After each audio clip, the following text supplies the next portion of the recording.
السلام علیکم ورحمۃ اللہ وبرکاتہ۔ اہلا وسہلا ومرحبا۔ میں سب آنے والوں کو خوش آمدید کہتی ہوں۔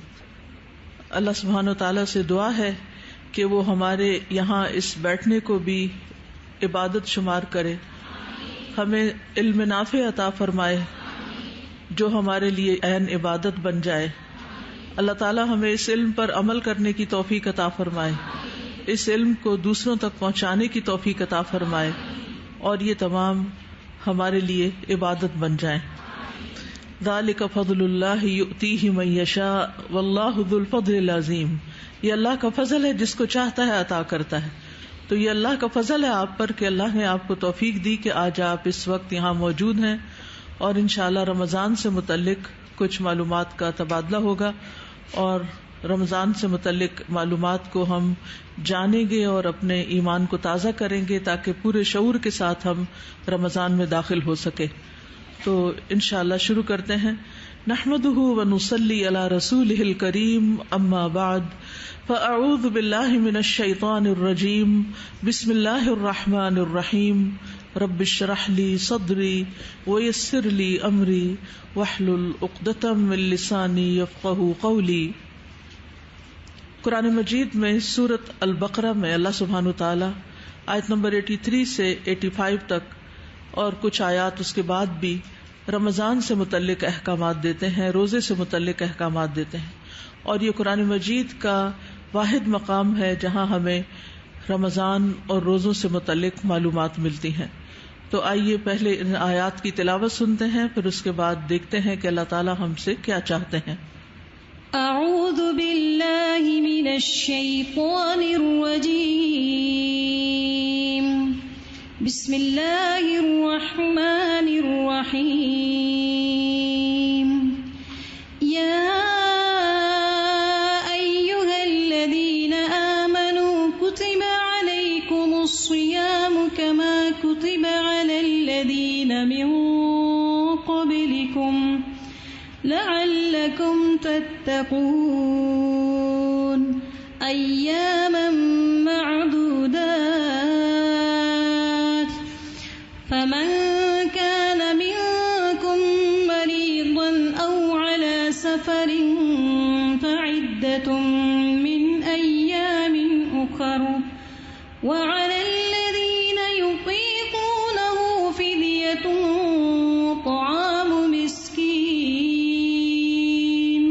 فمن تطوع خيرا فهو خير له، وأن تصوموا خير لكم إن كنتم تعلمون۔ شهر رمضان الذي أنزل فيه القرآن هدى للناس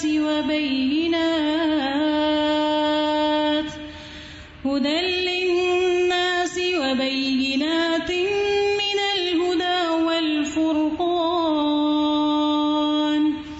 فمن شهد منكم الشهر فليصمه، ومن كان مريضا أو على سفر فعدة من أيام أخر، يريد الله بكم اليسر ولا يريد بكم العسر، ولتكملوا العدة ولتكبروا الله على ما هداكم ولعلكم تشكرون۔ جزاک اللہ۔ اے لوگو جو ایمان لائے ہو، تم پر روزہ رکھنا فرض کیا گیا جس طرح تم سے پہلے لوگوں پر فرض کیا گیا تھا، تاکہ تم متقی بن جاؤ۔ گنتی کے چند دن ہیں، پھر جو کوئی تم میں سے بیمار ہو یا سفر پر ہو تو دوسرے دنوں سے تعداد پوری کر لے، اور جو لوگ اس کی طاقت نہ رکھتے ہوں وہ ایک مسکین کا کھانا فدیہ دے دیں، اور جو کوئی خوشی سے نیکی کرے تو وہ اس کے لیے بہتر ہے، اور یہ کہ تم روزہ رکھو تمہارے حق میں بہتر ہے اگر تم علم رکھتے ہو۔ رمضان کا مہینہ وہ ہے جس میں قرآن نازل کیا گیا، ہدایت ہے لوگوں کے لیے، اور ہدایت اور حق و باطل میں فرق کرنے والے روشن دلائل ہیں. تو جو کوئی تم میں سے اس مہینے کو پائے اسے چاہیے کہ اس کے روزے رکھے، اور جو بیمار ہو یا سفر میں ہو تو دوسرے دنوں سے تعداد پوری کر لے. اللہ تمہارے ساتھ آسانی چاہتا ہے اور وہ تمہارے ساتھ تنگی کا ارادہ نہیں رکھتا. اور تاکہ تم تعداد پوری کرو اور تاکہ تم اللہ کی بڑائی بیان کرو اس پر کہ اس نے تمہیں ہدایت بخشی، اور تاکہ تم شکر ادا کرو. خطاب ہے ایمان والوں سے، یا ایھا الذین آمنوا، خطاب ہے ہم سے، کیونکہ اللہ نے ہم پر احسان کیا اور ہمیں ایمان کی دولت نصیب کی. اب ایمان والے اللہ کی بات توجہ سے سنیں اور اس کو اپنے پاس نوٹ بھی کر لیں. صرف کانوں سے سنے ہی نہیں، یاد دہانی کے لیے لکھ بھی لیں. تو یا ایھا الذین آمنوا، اے وہ لوگو جو ایمان لا چکے ہو، کتب علیکم الصیام، تم پر روزے رکھنا فرض کر دیا گیا. روزے کی فرضیت اللہ کا حکم ہے اور دراصل اللہ سبحانہ وتعالی کا احسان ہے. اللہ سبحانہ وتعالی اپنے بندوں پر احسان فرماتے ہوئے ان پہ روزے فرض کر رہا ہے. کما کتب علی الذین من قبلکم، جیسا کہ تم سے پہلے لوگوں پر فرض کیے گئے تھے، پچھلی امتوں پر. کیوں فرض کیے گئے؟ لعلکم تتقون، تاکہ تم متقی بن جاؤ، پرہیزگار بن جاؤ، نیک بن جاؤ، تمہارے اندر ایک اچھی تبدیلی پیدا ہو جائے.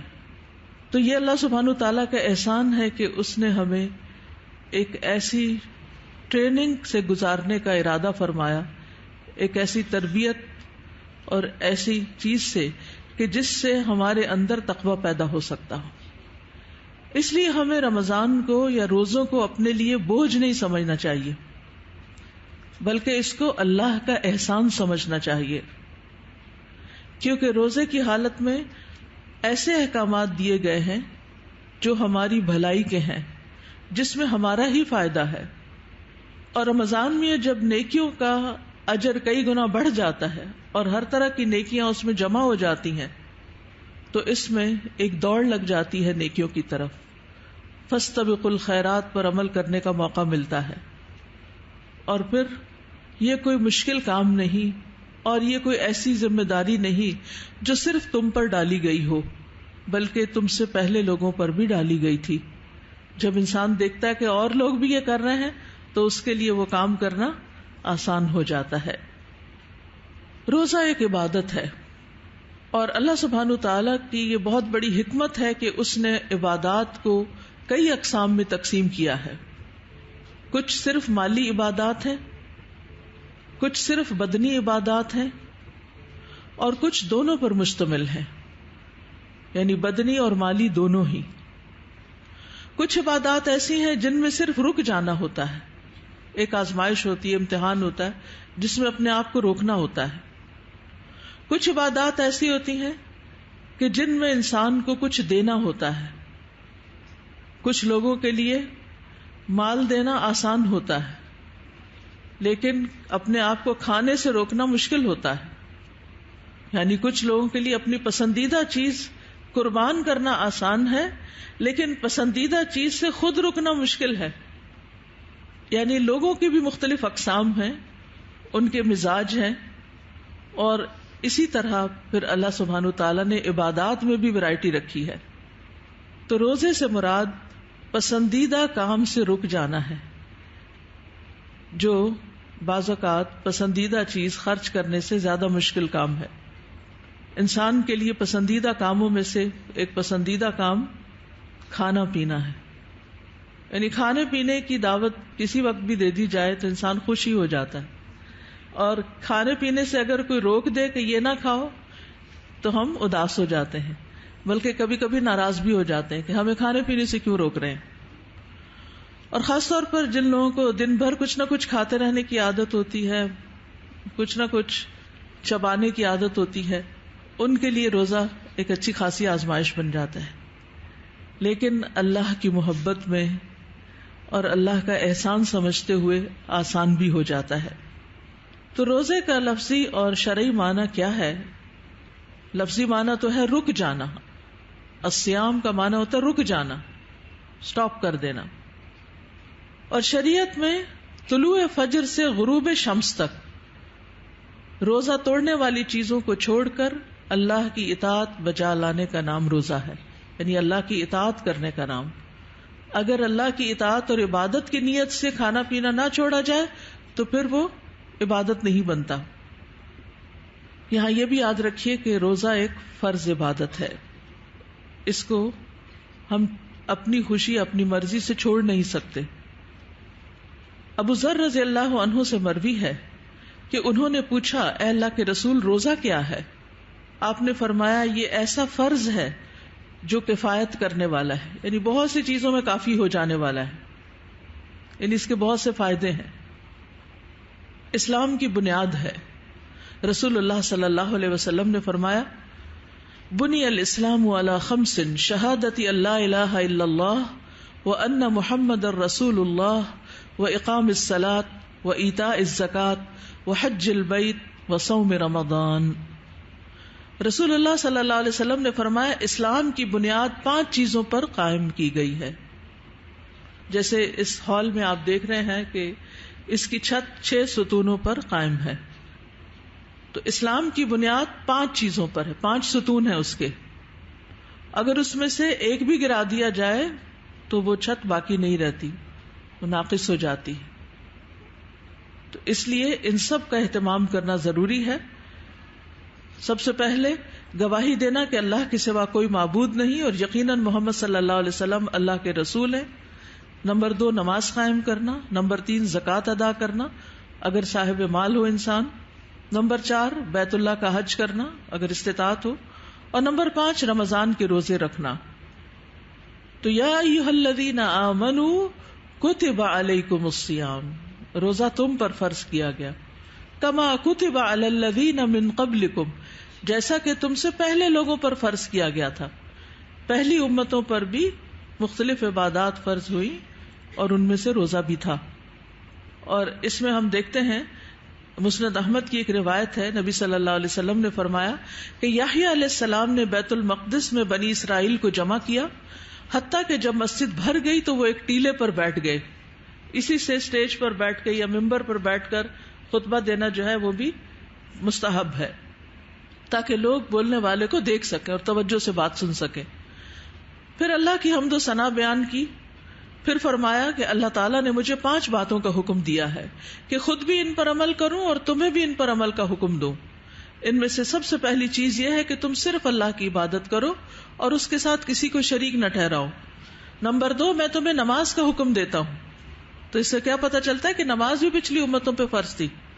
نمبر 3 میں تمہیں روزوں کا حکم دیتا ہوں، کیونکہ اس کی مثال اس شخص کی سی ہے جو بھری محفل میں مشک کی ایک شیشی لے کر آئے اور سب کو اس کی مہک کا احساس ہو. اور اللہ کے نزدیک روزے دار کے منہ کی بو مشک کی یعنی مسک کی مہک سے بھی زیادہ عمدہ ہوتی ہے. نمبر 4 میں تمہیں صدقہ کرنے کا حکم دیتا ہوں. اور نمبر 5 میں تمہیں کثرت کے ساتھ اللہ عز و جل کا ذکر کرنے کا حکم دیتا ہوں.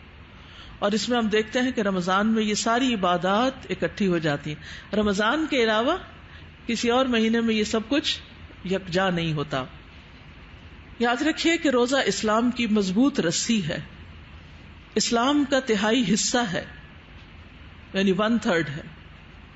آپ نے فرمایا اسلام کا حصہ 3 چیزیں ہیں، نماز، روزہ اور زکوٰۃ. روزے جیسا کوئی عمل نہیں. رسول اللہ صلی اللہ علیہ وسلم سے پوچھا گیا کون سا عمل افضل ہے؟ آپ نے فرمایا اپنے اوپر روزے کو لازم کر لو، کیونکہ روزے جیسا کوئی عمل نہیں. روزہ ایک ڈھال ہے. روزہ مومن کے قلعوں میں سے ایک قلعہ ہے جو اس کی حفاظت کرتا ہے. روزہ خیر کا دروازہ ہے. معاذ بن جبل سے روایت ہے کہ نبی صلی اللہ علیہ وسلم نے ان سے فرمایا کیا میں تمہیں خیر کے دروازے نہ بتا دوں؟ روزہ ڈھال ہے اور صدقہ گناہوں کو بجھا دیتا ہے. خیر کے دروازے ہیں یہ جن سے انسان داخل ہو کر نیکی پا لیتا ہے. اور روزہ جہنم سے بچاؤ کا ذریعہ ہے، اللہ کے عذاب سے بچاؤ کی ایک ڈھال ہے. مطرف سے مروی ہے، وہ کہتے ہیں کہ میں عثمان بن ابی عاص کے پاس داخل ہوا تو انہوں نے میرے لیے دودھ دینے والی اونٹنی کے دودھ کا حکم دیا. میں نے کہا میں تو روزے سے ہوں. انہوں نے کہا میں نے رسول اللہ صلی اللہ علیہ وسلم سے سنا وہ فرماتے تھے روزہ اللہ کے عذاب سے ڈھال ہے. یعنی دنیا میں بھی اگر کوئی عذاب آ رہا ہو یا آخرت کے عذاب جو ہے اس سے بچاؤ کا ذریعہ ہے. جیسے تم میں سے کوئی ایک آدمی جنگ میں اپنے بچاؤ کے لیے ڈھال استعمال کرتا ہے. تو اس سے کیا فائدہ ہوتا ہے کہ روزہ رکھ کے انسان اللہ کی ناراضگی سے، اللہ کے غضب سے، اللہ کے عذاب سے محفوظ رہتا ہے، جیسے قلعے میں آ جاتا ہے. لیکن شرط یہ ہے کہ انسان ایمان اور ثواب کی امید سے روزے رکھے، صرف رسمن رواجن نہ رکھے، صرف دوسروں کو دیکھ کر ہی روزہ نہ رکھ لے کہ رمضان آ گیا اب روزہ رکھنا، اب روزہ رکھ لیتے، بلکہ شعوری طور پر روزہ رکھے. یعنی ایمان کا مطلب یہاں کیا ہے کہ اللہ نے روزے پر جس طرح کے اجر کا وعدہ کیا ہے، کیا اجر کا وعدہ کیا کہ روزہ میرے لیے میں خود اس کی جزا دوں گا. انما یوفی الصابرون اجرہم بغیر حساب، صابرین کو ان کا اجر بے حساب ملے گا. تو روزے کا حساب گن گن کے نہیں دیا جائے گا، بے شمار دیا جائے گا کہ انسان اس کو گن نہ سکے. کبھی آپ کی زندگی میں کوئی ایسی چیز ملی کہ جسے آپ گن نہ سکے؟ کبھی بھی نہیں. یا تول لیتے ہیں، ناپ لیتے ہیں، دیکھ لیتے ہیں، سائز پتہ چل جاتا ہے، لیکن کبھی ایسی نہیں کہ جو اتنی ہو کہ انسان تھک جائے کہ بہت ہے، میں اس سے زیادہ گن بھی نہیں سکتا. کبھی اتنے پیسے ملے ہوں یا جیولری یا کوئی چیز، کبھی بھی نہیں. تو اللہ کے ہاں روزے کی جزا یہ ہے کہ آپ کو اتنا ملے گا کہ آپ حساب شماری نہیں کر سکتے. اس کا اجر اللہ نے اپنے ذمے رکھا ہے. ابو ہریرہ کہتے ہیں کہ رسول اللہ صلی اللہ علیہ وسلم نے فرمایا اللہ تعالیٰ فرماتا ہے کہ ابن آدم کا ہر نیک عمل خود اسی کے لیے ہے، مگر روزہ خاص میرے لیے ہے اور میں ہی اس کا بدلہ دوں گا. اس ذات کی قسم جس کے ہاتھ میں محمد صلی اللہ علیہ وسلم کی جان ہے، روزہ دار کے منہ کی بو اللہ کے نزدیک مشک کی خوشبو سے بھی بہتر ہے. روزہ دار کے لیے 2 خوشیاں ہیں جن سے وہ خوش ہوتا ہے. ایک خوشی کب ملتی ہے؟ افطار کے وقت، تو اس وقت وہ خوش ہوتا ہے. اور دوسرے جب وہ اللہ سے ملاقات کرے گا تو اپنے روزے کا ثواب پا کے خوش ہو جائے گا، یعنی اتنا زیادہ مل جائے گا اس کو. تو اس سے کیا پتہ چلتا ہے کہ ایمان اور احتساب، یعنی اللہ نے جس چیز کا وعدہ کیا کہ بے حساب دوں گا، اس کا یقین رکھتے ہوئے روزہ رکھنا کہ اجر عظیم ملے گا. اور ویسے بھی یہ رب اور بندے کے درمیان ایک راز ہوتا ہے، یعنی باقی نیکیاں جو ہیں وہ دوسروں پہ کھل جاتی ہیں، لیکن روزہ تو آپ اکیلے ہوں، کوئی بھی نہ دیکھ رہا ہو، آپ کچھ کھا لیں تو کون آپ کو کہے گا کہ آپ کا روزہ نہیں، لیکن اللہ تو دیکھتا ہے. تو اسی وجہ سے انسان کے اندر تقویٰ آتا ہے. تقویٰ کا مطلب ہوتا ہے بچنا، کہ انسان اللہ کے ڈر سے گناہوں سے بچے اور اللہ کی اطاعت اللہ کی خاطر کرے. پھر اگر کوئی شخص روزے کی حالت میں فوت ہو جائے تو وہ جنت میں داخل ہوگا. روزہ قبر میں بھی مومن کی حفاظت کرے گا. نبی صلی اللہ علیہ وسلم نے فرمایا میت کو جب اس کی قبر میں رکھا جاتا ہے تو وہ ان کے پلٹ جانے کے وقت ان کے جوتوں کی آواز سنتا ہے. اگر وہ مومن ہوتا ہے تو نماز اس کے سرہانے ہوتی ہے، روزہ اس کے دائیں طرف آ جاتا ہے، زکوٰۃ بائیں طرف، اور دیگر نیک کام، صدقہ، صلہ رحمی، لوگوں سے اچھائی اس کے دونوں پاؤں کے پاس ہوتے ہیں. اس کے پاس اس کے سرہانے کی طرف سے کوئی چیز آتی ہے تو نماز روک لیتی ہے، دائیں طرف سے روزہ روک لیتا ہے، بائیں طرف سے زکوٰۃ اور پاؤں کی طرف سے صدقہ خیرات اور دیگر نیکیاں روک لیتی ہیں. تو انسان قبر میں بھی محفوظ ہو جاتا ہے. تو یہ بھی روزے کا فائدہ. روزہ قیامت کے دن بھی سفارش کرے گا. روزہ کہے گا اے میرے رب، میں نے دن کے وقت اسے کھانے کی اور خواہشات کی تکمیل سے روکے رکھا، اس کے متعلق میری سفارش قبول کیجیے. پھر یہ جنت میں لے جانے والا عمل ہے. ایک شخص آیا اور کہنے لگا اے اللہ کے رسول مجھے بتائیے، اگر میں فرض نماز پڑھتا رہوں، رمضان کے روزے رکھوں، حلال کو حلال اور حرام کو حرام سمجھوں اور میں اس سے زیادہ کچھ نہ کر سکوں تو کیا میں جنت میں داخل ہوں گا؟ آپ نے فرمایا ہاں. اس شخص نے عرض کیا اللہ کی قسم میں اس سے زیادہ کچھ نہیں کروں گا. لیکن یہ ہے کہ ہر شخص کی استطاعت کے مطابق ایک بیئر منیمم یعنی بیسک ریکوائرمنٹ ہے جنت میں جانے کی، یہ مطلب ہے. پھر جنت کے درجات ہیں، جیسے ایک درجے سے دوسرے درجے میں کتنا فاصلہ ہے، جیسے زمین اور آسمان کا فاصلہ ہے. تو دنیا میں ہم بلند درجات چاہتے ہیں تو آخرت میں صرف جنت میں داخل ہونا ہی نہیں، بلند درجات کا طلبگار ہونا بھی ضروری ہے اس کے اعتبار سے. رسول اللہ صلی اللہ علیہ وسلم نے فرمایا جو شخص اللہ اور اس کے رسول پر ایمان لائے اور نماز قائم کرے اور رمضان کے روزے رکھے تو اللہ کے ذمہ حق ہے کہ اسے جنت میں داخل کرے. خواہ وہ اللہ کی راہ میں جہاد کرے یا اسی زمین میں بیٹھا رہے جس میں اس کی پیدائش ہوئی تھی. تو اس میں بھی ایمان، نماز اور رمضان کے روزے. روزے دار کے لیے جنت کا مخصوص دروازہ ہے، نام بتائیے. باب الریان. اور اس میں کون داخل ہوگا؟ صرف روزے دار داخل ہو سکیں گے، دوسرے نہیں. روزہ جہنم کی آگ سے 70 برس دور کرنے والا عمل ہے. رسول اللہ صلی اللہ علیہ وسلم نے فرمایا جو بندہ بھی اللہ کے راستے میں ایک دن روزہ رکھتا ہے، اللہ اس دن کی وجہ سے اس کے چہرے کو 70 سال تک آگ سے دور کر دیتا ہے. اتنی مسافت، یعنی 70 سال اگر کوئی چلتا رہے تو جہاں پہنچے جہنم اتنی دور اس سے ہو جاتی. اور یہ فرض اور نفل دونوں کے لیے ہے، یعنی اللہ کی خاطر جو روزہ رکھتا ہے. اسی طرح ایک اور حدیث میں آتا ہے، نبی صلی اللہ علیہ وسلم نے فرمایا جس نے اللہ کی راہ میں ایک دن روزہ رکھا تو اللہ اس کے اور آگ کے درمیان ایسی خندق بنا دیتا ہے جیسے زمین اور آسمان کے درمیان فاصلہ ہے، یعنی وہ جہنم سے اتنا دور ہو جاتا ہے. تو پھر بتائیے کہ روزہ بوجھ ہے، مشکل ہے، مصیبت ہے یا نعمت ہے؟ نعمت ہے، اللہ کا احسان ہے. اور پھر اس سے بڑا احسان کہ اس نے ہم پر فرض کر دیے. اگر یہ فرض نہ ہوتے، اوبلیگیٹری نہ ہوتے، لازم نہ ہوتے تو پھر کیا ہوتا؟ پھر نہ رکھتے. جس طرح ہم سارا سال نفل روزوں کے ساتھ کرتے ہیں نا، رمضان میں ہم پکے وعدے کر رہے ہوتے ہیں اب تو روزہ رکھنا کچھ مشکل کام ہی نہیں ہے، اس سال تو میں انشاءاللہ سارے مہینوں کے ایام میں بیت کے روزے رکھوں گی. پھر وہ کوئی ایک رکاوٹ آئی، بس پھر بھول گئے، پھر اگلی دفعہ پھر سستی ہو جاتی، پھر سستی ہو جاتی، 100 تعویلیں ہم کر لیتے ہیں. تو اس لیے یا ایھا الذین آمنوا کتب علیکم الصیام کما کتب علی الذین من قبلکم لعلکم تتقون، تاکہ تم میں تقوی پیدا ہو جائے، تم متقی بن جاؤ. یہ تمہارے فائدے کے لیے فرض کیے گئے. تقوی جو ہے یہ مطلوب ہے ہماری زندگی میں، اور ہمارے لیے ایک موٹیویشن کا کام کرتا ہے سارے نیک اعمال کے لیے. ایک کی ہے، اگر تقوی آ جائے تو ساری نیکیاں آسان ہو جائے. گویا ہم اس وقت جس حال پر ہیں اللہ سبحانہ وتعالی ہمیں اس سے اگلے حال پہ دیکھنا چاہتا ہے. یہ پروگریشن کا ٹائم ہے، یہ بہتری کی طرف جانے کا قدم ہے، یہ اگلے درجے کی طرف جانے کا موقع ہے، یہ تبدیلی کا موقع ہے. رمضان آ رہا ہے ہمیں ایک درجے سے دوسرے درجے تک لے جانے کے لیے، اور یہی ہماری نیت ہونی چاہیے، اور اسی مقصد کو ہمیں اپنے سامنے رکھنا چاہیے کہ اللہ سبحانہ وتعالی ہمارے اندر تقوی پیدا کرنا چاہتا ہے.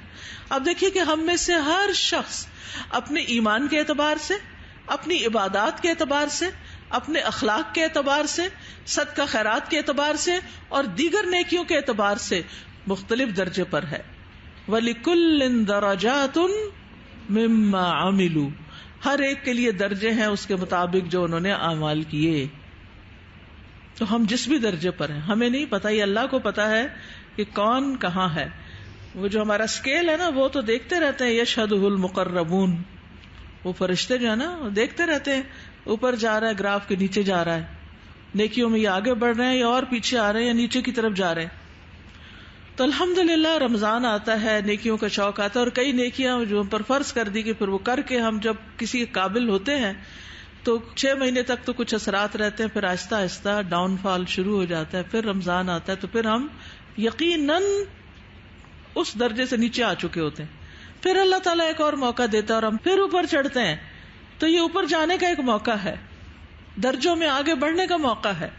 تو اس لیے شکر گزاری کے جذبات کے ساتھ اور شوق کے ساتھ اس کا استقبال کریں، اور خوشی کے ساتھ روزے رکھیں، اور کسی قسم کا کوئی گلا شکوہ نہ کریں کہ اس دفعہ تو بہت گرمیوں میں روزے آ رہے ہیں، پتہ نہیں بنے گا کیا. نہیں، اللہ کا احسان کہ جس نے یہ ہم پر فرض کیے اور ہمیں اس کے اتنے زیادہ فوائد عطا کر دیے.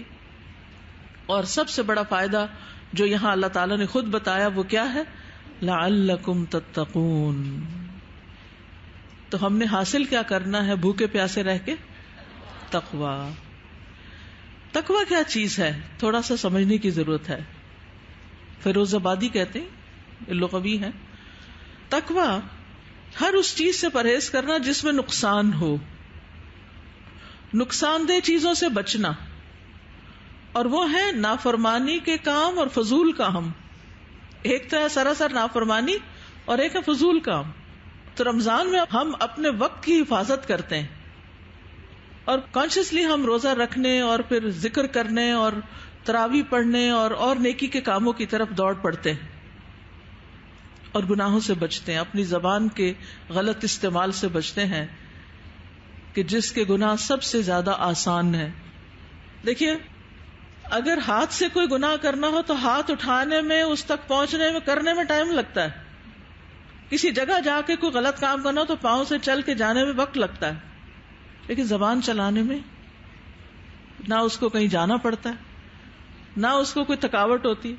پیدل چلنے میں بھی تھک جاتا ہے انسان, ہاتھ اٹھا کے مارنے میں بھی. کسی نے مجھے کہا کہ میں نے شاید کسی کو مارا تو میرا اپنا ہاتھ سوج گیا, یعنی اس میں بھی تکلیف اور مشقت ہے. زبان چلانے میں تو کچھ مشقت نہیں. 1 گھنٹہ بھی آپ بولیں تو آپ کی زبان نہیں تھکے گی. آپ کا دماغ تھک سکتا ہے, آپ ویسے تھک سکتے ہیں, لیکن زبان نہیں تھکتی. تو یاد رکھیے کہ یہ سب سے خطرناک چیز ہے ہمارے جسم کے اندر, کہ جس سے بہت تیزی سے اور بہت جلدی گناہ ہو جاتے ہیں. اب مثلاً آنکھوں کا گناہ ہے, کوئی چیز سامنے آئے گی تو حرام چیز دیکھیں گے تو پھر ہی کچھ گناہ ہوگا, یا کان سے کوئی غیبت سنیں گے تو. لیکن زبان تو کہیں بھی بیٹھے آپ کسی بھی وقت چلا سکتے ہیں. تو تقویٰ کیا ہے؟ ہر اس چیز سے پرہیز کرنا جس میں نقصان ہو. ایک قول یہ بھی ہے کہ تقویٰ سے مراد نفس کی لذتوں کو چھوڑنا ہے. اچھا, لذت کھانے پینے میں ہے, لذت مرد اور عورت کے جسمانی تعلق میں ہے, لذت خوب سونے میں ہے. تو رمضان کے دنوں اور راتوں میں جب انسان ڈسپلن میں آ جاتا ہے تو گویا لذتوں کو چھوڑتا ہے, اور پھر جھوٹ, فریب, غیبت, چغلی, ان چیزوں میں بھی نفس بڑا لذت پاتا ہے. کسی کی عزت گرانا, کسی کے خلاف باتیں کرنا, کسی کو 4 سنا دینا. تو ان سب چیزوں سے رکنا جو ہے یہی تقویٰ ہے, اور یہ رکنے کی پریکٹس ہوتی ہے.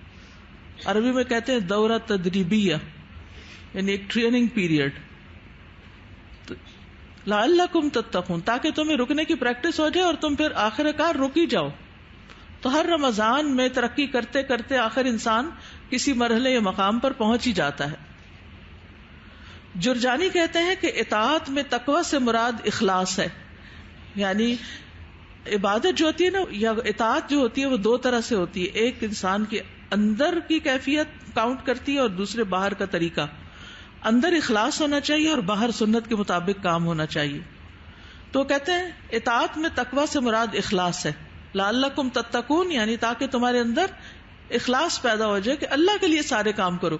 تو روزہ کیا کرتا ہے؟ روزے میں انسان صرف اللہ سے ڈر کے ہی تو کھانا پینا چھوڑتا ہے. تو پریکٹس ہو جاتی ہے نا کہ نہیں, اللہ دیکھ رہا ہے. تو جس طرح رمضان میں یا روزے میں آپ اللہ کے ڈر سے کچھ کھاتے نہیں ہیں, اسی طرح رمضان میں اور رمضان کے بعد اللہ کے ڈر سے باقی گناہ بھی نہیں کرتے, وہ بھی چھوڑ دیتے ہیں اور اللہ کی اطاعت کے کام کرتے ہیں. تو اطاعت میں تقویٰ سے مراد اخلاص ہے, اور نافرمانی میں تقویٰ سے مراد چھوڑ دینا اور بچنا ہے, یعنی اللہ کی نافرمانی کے کام چھوڑ دینا ہے. تو متقی کون ہوتے ہیں؟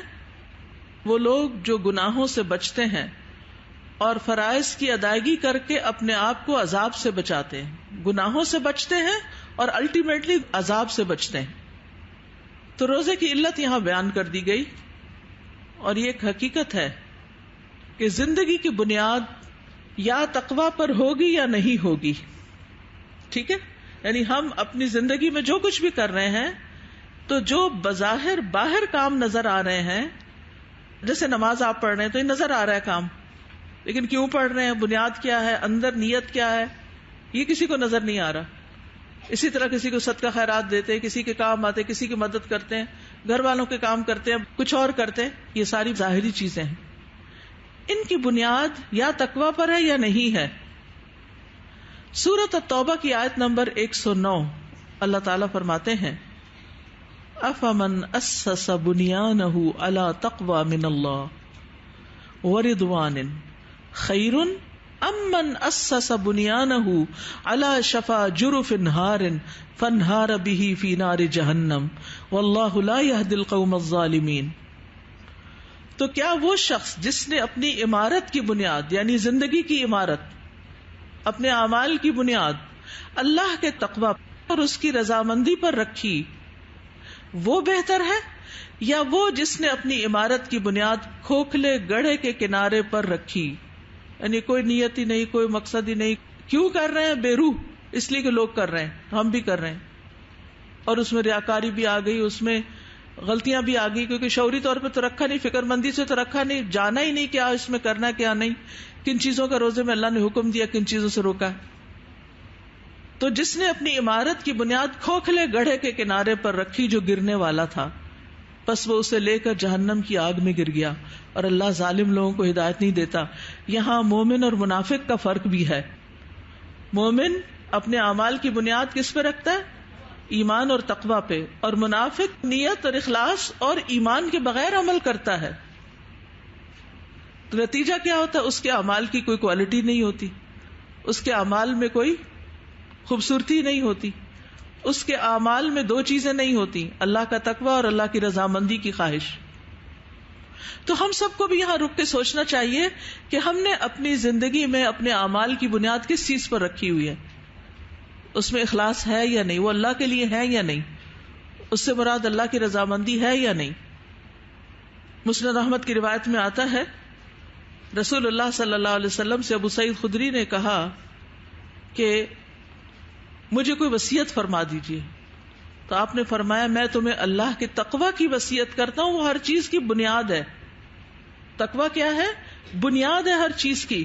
تو لعلکم تتقون سے فائدہ کیا ہوگا؟ ہمارے اعمال کی بنیادیں اچھی ہو جائیں گی، مضبوط ہو جائیں گی۔ جس درخت کی جڑیں مضبوط ہوں اور جن اعمال کی بنیادیں مضبوط ہوں، وہ اعمال کیسے ہوتے ہیں؟ وہ درخت کیسا ہوتا ہے جس کی جڑ مضبوط ہو، اور وہ درخت کیسا ہوتا ہے جو اندر سے کھوکھلا ہو؟ وہ کسی وقت بھی گر سکتا ہے۔ وہ عمارت جس کی بنیاد کمزور ہے وہ کسی وقت بھی گر سکتی ہے۔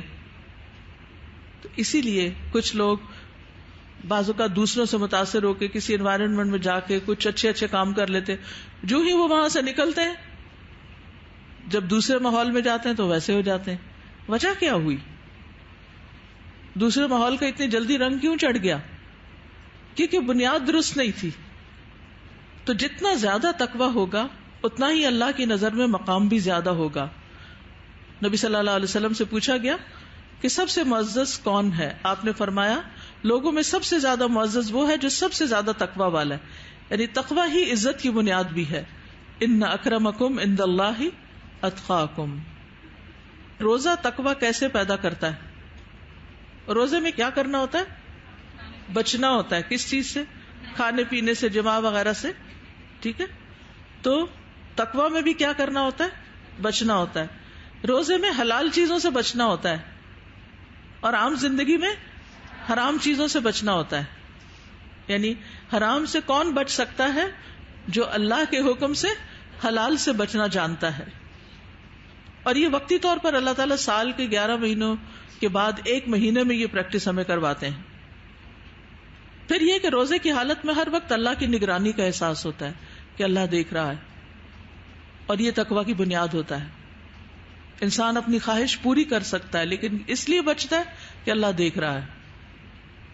تیسری چیز یہ ہے کہ روزے کی حالت میں گناہ کم ہوتے ہیں، obviously ہم سارا دن ایک عبادت کی حالت میں ہوتے ہیں، تو اس سے تقویٰ اسٹرینتھن ہوتا ہے۔ شیطان ابن آدم کے اندر ایسے گردش کرتا ہے جیسے رگوں میں خون گردش کرتا ہے، تو روزے کے ذریعے سے خون میں شیطان کا اثر کم ہو جاتا ہے، گناہ کم ہو جاتے ہیں، نیکیوں کا غلبہ ہوتا ہے۔ پھر یہ کہ اللہ کی نعمتوں کا شکر آتا ہے۔ وہ کیسے؟ شکر سے بھی تقویٰ ریلیٹ کرتا ہے نا۔ جب ہم اپنے اوپر روک لگاتے ہیں تو جن کے پاس ہے نہیں ان کی تکلیفوں اور ضروریات کا احساس ہوتا ہے۔ پھر روزے کے کچھ فائدے بھی ہیں۔ اللہ کے نعمتوں کے شکر کا ذریعہ ہے، اور ان نعمتوں میں سے ایک قرآن ہے۔ روزے کی حالت میں انسان سیلف ڈسپلن اور سیلف کنٹرول کی پریکٹس کرتا ہے، اور زندگی میں کامیابی کے لیے بہت بڑی خوبی ہوتی ہے۔ یعنی کسی بھی انسان کو کامیاب ہونے کے لیے صبر اور سیلف کنٹرول کی ضرورت ہوتی ہے۔ تیسری چیز یہ کہ روزے سے شہوت ختم ہوتی ہے یا کمزور پڑ جاتی ہے، جو انسان کو بعض اوقات حرام کاموں میں ملوث کر دیتی ہے۔ پھر روزے سے جسمانی صحت بھی اچھی ہوتی. روزہ ڈیٹاکس کرتا ہے، جسم میں فالتو مادے جو ہیں ان کو جلاتا ہے. پھر شیطان کی گندگی یا سینے کے کینے کو دور کرنے کا ذریعہ بھی ہے، یعنی دل کی حالت بھی اچھی ہوتی ہے، دل میں سکون آتا ہے، اور دل کے اندر جو بغض اور گرج اور نفرتیں اور دوسروں کے لیے انتقام کی کیفیت وہ بھی ٹھنڈی پڑتی ہے. ابو ذر کہتے ہیں کہ میں نے رسول اللہ صلی اللہ علیہ وسلم کو فرماتے ہوئے سنا کہ صبر کے مہینے کے روزے اور ہر مہینے کے 3 روزے رکھنا ایسا ہی ہے جیسے ہمیشہ روزے رکھنا. اس سے سینے کا کینہ دور ہو جاتا ہے. اور آج آپ دیکھیں کہ بہت سے لوگ دل کی بیماریوں کا شکار ہیں، فزیکلی بھی اور ویسے بھی، یعنی حسد، بغض، نفرت اور ڈپریشن، اور یہ بہت ساری بیماریاں ایسی ہیں جن کو نفسیاتی بیماریاں کہا جاتا ہے. تو روزہ ان کا علاج بھی ہے. ابو ذر کہتے ہیں میں نے پوچھا سینے کے کینے سے کیا مراد ہے؟ فرمایا شیطانی گندگی، یعنی شیطان کے وسوسے. اچھے بھلے انسان کو شیطان آ کے ایک دم دبوچتا ہے اور اس کے دل پہ حملہ آور ہو جاتا ہے، اور وہی چیزیں جو اس کو اچھی لگتی ہیں اس کو بری کر کے دکھانے لگتا ہے. یعنی جو رشتے ہماری زندگی میں بڑے قیمتی ہوتے ہیں، بڑے پیارے ہوتے ہیں، انہی کے خلاف ہمارے دل میں بدگمانی ڈال دیتا ہے. تو انسان پھر بے بس ہو جاتا ہے ان کے آگے، اتنا کنٹرول کر لیتا ہے شیطان، جس طرح ایک طرح سے پوزیس کر لیتا ہے کہ انسان بے بس ہو جاتا ہے، کیا میں کروں تو کروں کیا، ہیلپ لیس ہو جاتا ہے. تو یہ روزے کی عبادت اس کو اپنی اس کیفیت پر بھی قابو پانے میں مدد دیتی ہے.